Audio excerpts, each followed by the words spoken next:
Сәлеметсіздер ме оқырмандар? Параграф 82 елордаға саяхат. Ребусты шешіп, бұл сөздің мағынасын ашыңдар. Бірінші, ребустың жауабы қай қаланың символы? Оған қатысты қандай аңыздарды білесіңдер? Неге символ ретінде осы ағаш алынған деп ойлайсыңдар? Ребустың жауабы бәйтерек. Бәйтерек Астана қаласының символы. Ертеде бәйтерек деген алып ағаш болады. Бәйтерек үш әлемді байланыстырушы дәнекер ретінде көрсетіледі. Жоғарғы әлем алып қара құс, ортаңғы әлем адамдар, төменгі әлем жылан айдаһар. Бір кісі жер асты әлеміне тап болып, бәйтеректің ұшар басындағы самұрық құстың балапандарын жейін деп жатқан жыланды өлтіреді. Осы ерлігі үшін алып қара құс кейіпкерді жер бетіне алып шығады. Бәйтерек түпкі ұғымында өзі өмір ағашы деген мағынаны береді. Монументтің негізгі идеясы бейбіт өмірге ұмтылған халық мұратын білдіреді. Екінші тапсырма. Мәтінді оқып, монумент туралы ойларыңды ортаға салыңдар. Бейбітшілік ұялаған бәйтерек. Бәйтерек монументі Есіл өзенінің жағасында Қазақстанның бас қаласы Астанада орналасқан. Металдан, әйнек пен бетоннан жасалған бұл терек сәулеттік мағынасы жағынан да, жасалу жағынан да бірегей. Ол биіктігі 97 метрлік, ал шарды қоса есептегенде 105 метр. Металл құрамасынан салмағы 1000 тоннадан астам 500-ге жуық қададан тұрады. Монументтегі барлық дүние төбесіндегі алтын шар, биіктігі және үш аймаққа бөлінген ішкі архитектурасы белгілі бір символды білдіреді. Осындай диаметрі 22 метр және салмағы 300 тонна болатын алып шар әлемде тұңғыш рет бізде салынды. Бәйтерек нысаны 3 бөліктен тұрады. Астыңғы бөлігі ұлттардың тамыр жаюы, ал одан кейінгілері өркендеу кезеңдерінің нышандарын білдіреді. Бәйтерек кешенінде келушілердің демалып, асықпай отырып төңірегін көруіне мүмкіндік беретін дәмхана да бар. Панорамалық залдың ортасында 17 жапырақтан тұратын 17 түрлі әлем діндерінің уәкілдерінің қолы қойылған ағаш глобус орналасқан.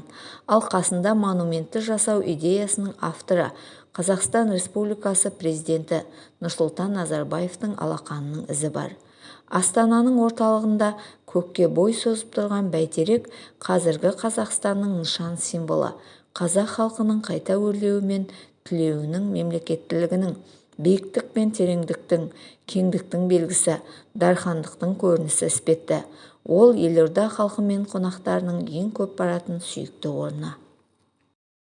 Бір төл сөздің ішінде екінші төл сөз айтылса, алғашқысының алдынан сызықша қойылады да, соңғысы тырнақшаға алынады. Мысалы, кейде әжем маған «Ақыл арымайды, алтын шірімейді» деген, «Ақылды бол балам» дейді. Үшінші тапсырма. Төл сөз бен автор сөзінің тыныс белгілерін дұрыс қойыңдар.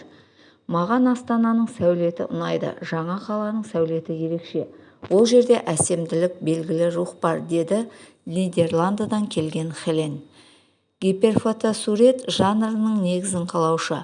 Астана көшелерінде әр қадам басқан сайын осы жерде батыс және шығыс мәдениетінің тоғысып тұрғанын байқадым, деді. Қала бұрынғыдан көп өзгеріпті, 50 жылда ел жаңа деген осы, деді апам. Төртінші тапсырма. Оқылым мәтіндегі қою қаріппен берілген сөздердің мағынасын сөздіктердің көмегімен түсіндіріңдер. Бас қала, яғни бұл мұнда мемлекет астанасы. Әйнек, құрамда шыны түзетін компоненттер бар, шыны түріндегі материал. Бірегей, мұнда ерекше деген мағынада. Тамыр жаю, өсіп өркендеу, алып, үлкен, нышандары, белгісі, әлем, дүние жүзі, халқының, ұлттың, дархандықтың, кеңдік, кеңпейілділік, сүйікті, ұнамды, іспетті, тәрізді, сияқты деген мағыналарды білдіреді. Бесінші тапсырма. Астананың көрікті жерлері атты бейнежазбамен танысып, иллюстрацияларды пайдалана отырып, Астанаға алғаш келген қонаққа қайда баруға болатын жөнінде жол көрсетіңдер. Астана қаласында көрікті жерлер өте көп. Қазақстанның жас астанасы өте заманауи және жарқын. Астанаға 20-ға жуық саябақ, 13 мұражай, 5 театр және қала қонақтарын қызықтыратын және өз сұлулығымен жергілікті тұрғындарды қуантатын басқа да көрікті көптеген жерлер бар. Астана бәйтерек монументі әлемде теңдесі жоқ бірегей ғимарат. Бәйтерек тәуелсіз Қазақстанның символы. Қазақстан картасы атамекен этномемориалдық кешенді белгілі сәулетшілер мен дизайнерлердің жобасы бойынша құрылған. Мұнда сіздер Қазақстанды шамамен 2 футбол алаңы сияқты миниатюрада көресіз. Келесі Хан Шатыр сауда ойын-сауық кешені. Оның ғимараты алып шатырға ұқсайды. Хан Шатыр аумағында дүкендер, кафелер, мейрамханалар, кинотеатрлар, тіпті жасанды жағажайы бар аквапарк және толқындары бар бассейндер бар. Сапарларыңыз сәтті болсын. 6-шы тапсырма. Берілген тірек сөздерді пайдаланып хабарландыру құрастырыңдар. Хан Шатыр естен кетпес кеш, сыйлықтар, жеңілдік, ойындар, тосынсый, қапы қалмаңыз, жұлдыздар, концерт. Құрметті қала тұрғындары, сіздерге Хан Шатыр сауда орталығында концерт өтетінін хабарлаймыз. Концертте Қазақстанның танымал жұлдыздары өнер көрсетеді. Сондай-ақ кеште келген қонақтарға түрлі ойындар мен тосынсый әзірленген. Отбасыңызбен қатысар болсаңыз, билет құнына арнайы жеңілдіктер қарастырылған. Келіңіздер, көріңіздер, қапы қалып жүрмеңіз.